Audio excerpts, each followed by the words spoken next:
कौवे और कोयल की कहानी। सालों पहले चांद नगर के पास एक जंगल था। वह एक बड़ा सा बरगद का पेड़ था जिस पर एक कौवा और एक कोयल दोनों अपने अपने घोंसले में रहते थे। एक रात उस जंगल में तेज आंधी चलने लगी। देखते ही देखते बारिश शुरू हो गई। कुछ ही देर में जंगल का जो भी था सब बर्बाद हो गया। अगले दिन कौवे और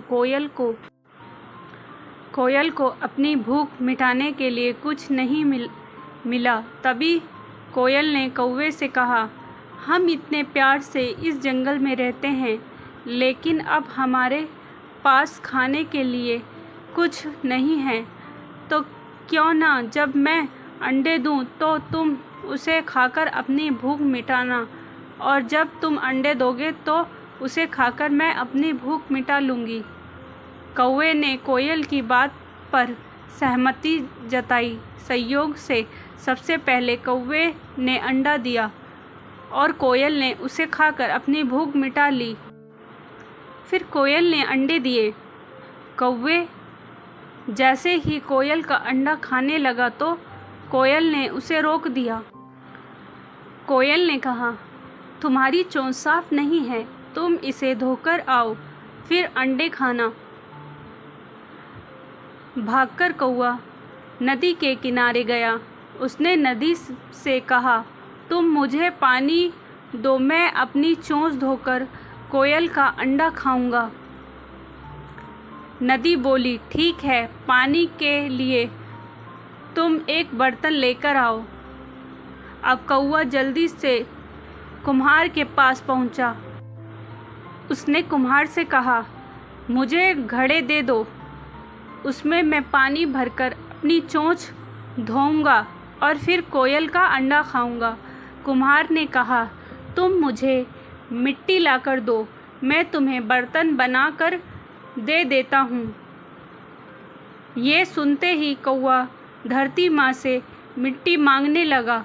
वो बोला, माँ मुझे मिट्टी दे दो, उससे मैं बर्तन बनाऊंगा और उस बर्तन में पानी भरकर अपनी चोंच साफ करूंगा। फिर अपने भूख मिटाने के लिए कोयल का अंडा खाऊंगा।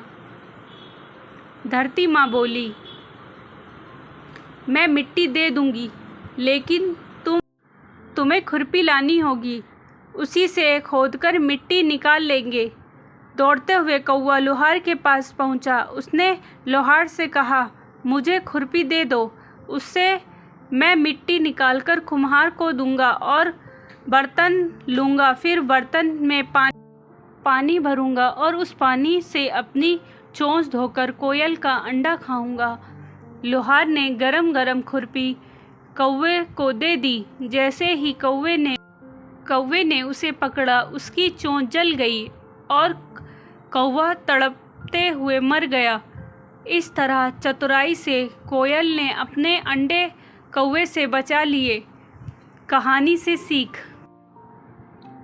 कौवे और कोयल की कहानी ये सीख देती है कि दूसरों पर आंख बंद करके भरोसा नहीं करना चाहिए, इससे नुकसान खुद का ही होता है। स्टोरी अच्छी लगी हो तो प्लीज़ लाइक एंड सब्सक्राइब ज़रूर करें। मिलते हैं नेक्स्ट स्टोरी के साथ।